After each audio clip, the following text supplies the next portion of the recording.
Erlojua asmatu zuenak nola zekin ze ordu zen? Nork erabaki zuen eguna 24 ordutan banatzea, ordua 60 minututan eta minutua 60 segundutan? Aintzinan, egunak, asteak, hilabeteak eta urteak bezalako kontzeptuetan neurtzen zen denbora, fenomeno astronomikoei esker. Hasiera batean egun bakoitzak 2 zati baino ez zituen, eguzkia zuena eta ez zuena. Baina eguna argi eta ilunpetan banatzea ez zen nahikoa, eta egiptoarrek zati txikiagoetan zatitzea erabaki zuten, eguzki erlojua bezalako tresnekin.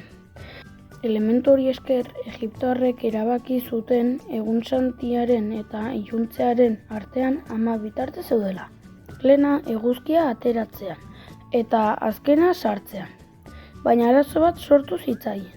Eguzki erlojuak ez zuten funtzionatzen gauez. Beraz, eguna 12 tartetan banatuta zuten, argiarekin eta alde luze batean argirik gabe. Honen konponbidea iritsi zen astronomo egiptoarrak iluntasun garaian 12 zarreko pasartea osatzen zela konturatu zirenean. Horregatik, eguna eguneko 12 tartetan banatzea erabaki zuten. Eguzkiaren posizioak aginduta eta gaueko 12 tartetan gauean ikus zitzatekeen izarrak aislatuta. Guztira 24 ordu baina urtean zehar desberdinak.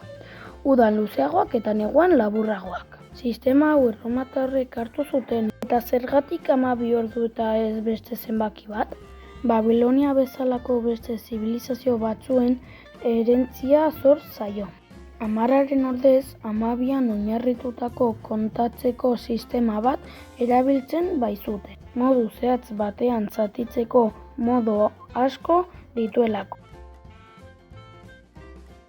Sistema martara erabili genezake, baina mundu osoko ohitura eta erlojuak aldatu beharko genituzke. Orduak minututan eta orduak segundutan zatitzearen arrazoia da. 60 zenbakia oso egokia dela horretarako.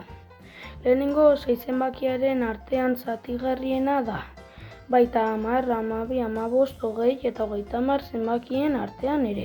Claudio Ptolomeok 360 graduko zirkuluaren geometria ordu bakoitzaren iraupenarekin partekatu zuen.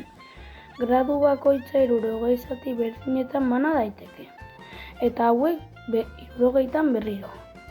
Zati minuta prima eta zati minuta sekundae bezala ezagutzen dira. Horregatik esaten zaie minutuak eta segunduak. Jende arruntari 5 axola zitzaizkion minutuak eta segunduak. Gutxi gorabehera eguneko zein zatitan zeuden jakitea besterik ez. Mende batzuk geroago, banaketa horiek ordulari mekanikoetan ordu frakzio gisa sartu ziren.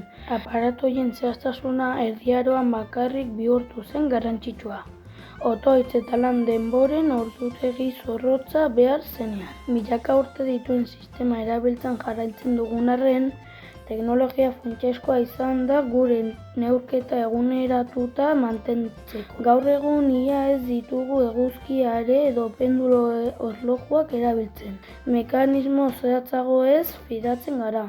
Hala nola denbora atomikoaz. Laurogeiko hamarkadatik segundo bat honela definitzen da.